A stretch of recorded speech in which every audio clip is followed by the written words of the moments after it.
Mental stress, মানসিক চাপ যদি কমাতে চান, নাম্বার ওয়ান একটা বিষয় মাথায় রাখবেন, মানুষের প্রিয় হওয়ার যে চাকরি আপনি নিয়েছেন এখান থেকে রিজাইন নিতে হবে। রাজি আছেন ইনশাআল্লাহ? মানুষের প্রিয় হওয়ার চাকরি নেবেন না। অনেকের চাকরি হচ্ছে এটা সবার কাছে প্রিয় হতে হবে। এটা পৃথিবীর সবচেয়ে অসম্ভব কাজ, অসম্ভব কথা। কথা বলেন ঠিক কিনা? এটা অসম্ভব। একজন মানুষ কখনো সবার কাছে প্রিয় হতে পারে না। একজন মানুষ কখনো সবার ভালোবাসার মানুষ হতে পারে না। আরে আপনার কথা আমার কথা বাদ দিলাম, সবচেয়ে মানবতার যে মুক্তির দূত প্রিয় নবী মুহাম্মদুর রাসূলুল্লাহ সাল্লাল্লাহু আলাইহি ওয়াসাল্লাম, তিনিও তার সময়ে সবার কাছে প্রিয় হতে পারেন নাই। তিনি যদি না পারেন, আমার দ্বারা আর আপনার দ্বারা কখনো কোনো ব্যক্তির কাছে সবার কাছে প্রিয় হওয়া সম্ভব হতে পারে? এই জব থেকে রিজাইন নিয়ে না। পৃথিবীতে আপনি কখনো সবার কাছে প্রিয় হতে পারবেন না। আপনার জব হবে কি? সিবগাতাল্লাহ ওয়া মান আহসানু মিনাল্লাহি সিবগা। আপনি আল্লাহর রঙে রঙিন হয়ে যান, পুরো দুনিয়াটা আপনার রঙে রঙিন হয়ে যাবে। সুবহানাল্লাহ। মানুষের প্রিয় হওয়ার কোনো দরকার নেই, এক নাম্বার। দুই নাম্বার যে বিষয়টি মাথায় রাখবে সেটা হচ্ছে don't be interested about people. That means don't think about people. মানুষকে নিয়ে বেশি একটা ভাববেন না। অনেকে দেখবেন অন্যের বিষয়ে নাক গলায়, এরকম লোক আছে না নাই?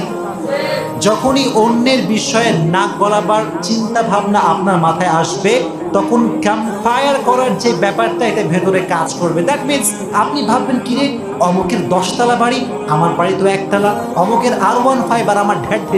এরকম চিন্তা আমাদের অনেকের, কম্পেয়ার করার যে চিন্তা, এরকম আমাদের মাঝে আসে না নাই? Don't compare yourself with anyone. The Prophet said, "Unduru ila man huwa asfala minkum, ওয়ালা তানজুরু ইলা মান হুয়া আ'লা মিনকুম।" রাসূল বলেছেন, যারা তোমার চাইতে নিচু পদে আছে তার দিকে তাকাও, যা তোমার চাইতে উপরের দিকে আছে তার দিকে তাকায়ও না। না তাকালে তোমার মনের ভেতরে শান্তি দিয়ে দিবে কে?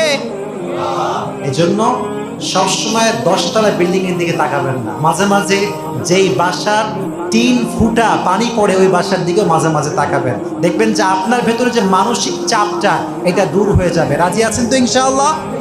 এটা মাথায় রাখবেন আজীবনের জন্য।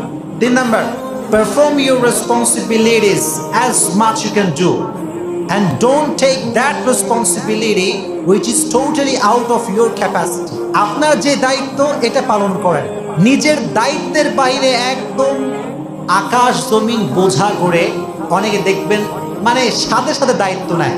এরকম লোক আছে না নাই? মানে জানে পারবে না তাও নেয়। এটা হচ্ছে মেন্টাল স্ট্রেসের একটা বড় কারণ। আপনার যা দায়িত্ব এটা যথাসাধ্য পালন করেন, যেটা আপনি পারবেন না ওটা ধারে কাছেও যাবেন না। রাজি আছেন ইনশাআল্লাহ? 3 নাম্বার। 4 নাম্বার যে বিষয় মাথায় রাখবেন সেটা হচ্ছে, এটা খুবই জরুরি, এটা সবার জন্য জরুরি, যুবকদের জন্য স্পেশালি খুব জরুরি। Don't love anyone too much. Don't love anyone too much. That means Bangla যদি আমি একটু সুন্দর করে বলি তাহলে বলতে হবে আলগা পীড়িত করবেন না। কি পীড়িত করবেন না? আলগা পীড়িত। অনেকে দেখবেন আলগা পীড়িত, এত বেশি ভালোবাসে মানে সে বাথরুমে গেলেও তার সহ্য হয় না। কেন বাথরুমে গেল আমাকে দেখলে? এতটা আলগা পীড়িত মানুষের মাঝে আজকাল মানে চলতেছে। এই আলগা পীড়িত রাখবেন না। আলগা পীড়িত রাখবেন যত বেশি, ছ্যাঁকা খাবেন তত বেশি। কথা ঠিক কিনা বলেন? Don't love anyone too much. কাউকে অতিরিক্ত লেভেলের ভালোবাসা যাবে না। রাজি আছেন ইনশাআল্লাহ? 5 number, today enjoy the mercy of your Lord whatever he has given you. আল্লাহ আপনাকে যে নিয়ামতটা দিয়েছেন সেটা আপনি উপভোগ করেন।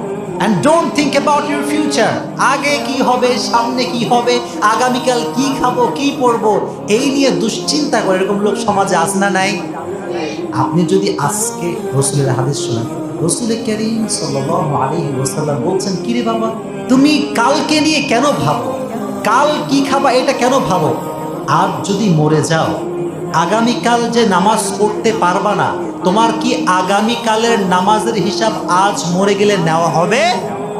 তো যেহেতু আজ মরে গেলে কালকে নামাজের হিসাব নাই, রোজার হিসাব নাই, যাকাতের হিসাব নাই, তাহলে তুমি আজকে বসে থেকে কালকে রিজিকের টেনশন কেন করো রে ভাই?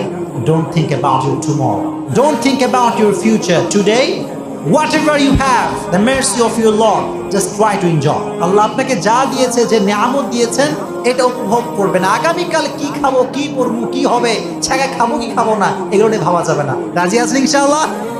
আচ্ছা, আরেকটা বিষয় মাথায় রাখবেন, 6 number, spend your time alone. মাঝে মাঝে একদম একা একা বসে যাবেন। সেটা যে কোনো জায়গাতেই হতে পারে, কবরস্থান হতে পারে, সুন্দর একটা মাঠ হতে পারে, সুন্দর একটা নির্জন এরিয়া হতে পারে। Just try to spend your time alone. অর্থাৎ আপনার কাছে ফেসবুক নাই, হোয়াটসঅ্যাপ নাই, ইনস্টাগ্রাম নাই, ইউটিউব নাই, কিচ্ছু নাই, মেসেঞ্জারও নাই। আপনি একা একা একা বসে নিজের আত্মসমালোচনা করবেন, নিজেকে নিয়ে ভাববেন, and try to spend your time totally alone. একটা সময় কাটাবেন, দেখবেন যে আশেপাশের যে দুশ্চিন্তা আপনাকে গ্রাস করে রেখেছে এটা থাকবে না। আপনার পরিপূর্ণ মেন্টাল যে স্ট্রেস, মানসিক যে চাপ, এটা হালকা হয়ে যাবে। সুবহানাল্লাহ পড়ে। এটা একটা বড় উপায়, spend your time alone. And last and final, এটা সবচাইতে গুরুত্বপূর্ণ। আপনারা সকলে একবার তাকবীর দেন, লিল্লাহি তাকবীর।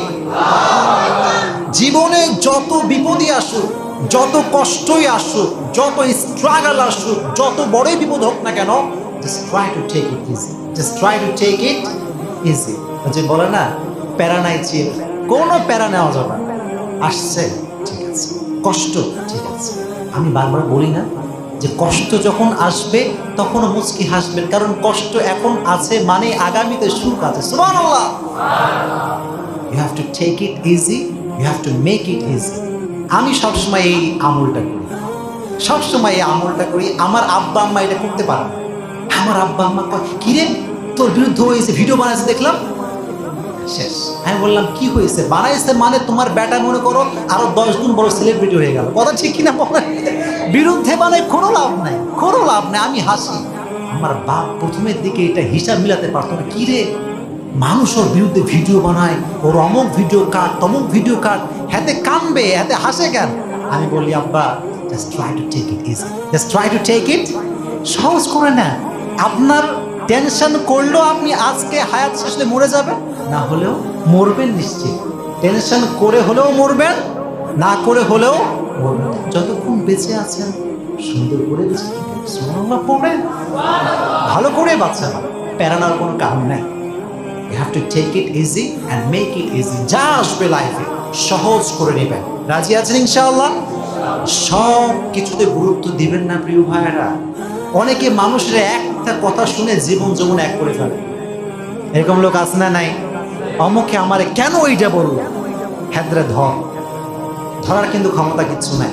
সারাদিন কান্দে আর ওটা নিয়ে ভাবে না। জীবনে যা আসুক, যত কিছুই আসুক না কেন, وَمَن يَتَوَكَّلْ عَلَى اللَّهِ فَهُوَ حَسْبُهُ. Whoever trusts in Allah subhanahu wa ta'ala, Allah is sufficient for him. যে ব্যক্তি আল্লাহর উপরে ভরসা করবে, আল্লাহ একাই তার জন্য যথেষ্ট হয়ে যাবে। সুবহানাল্লাহ। Let's try to take it easy. সবকিছু সহজভাবে নেবেন। মেন্টাল স্ট্রেসে ভোগার কোনো কারণ নাই। রাজি আছেন ইনশাআল্লাহ?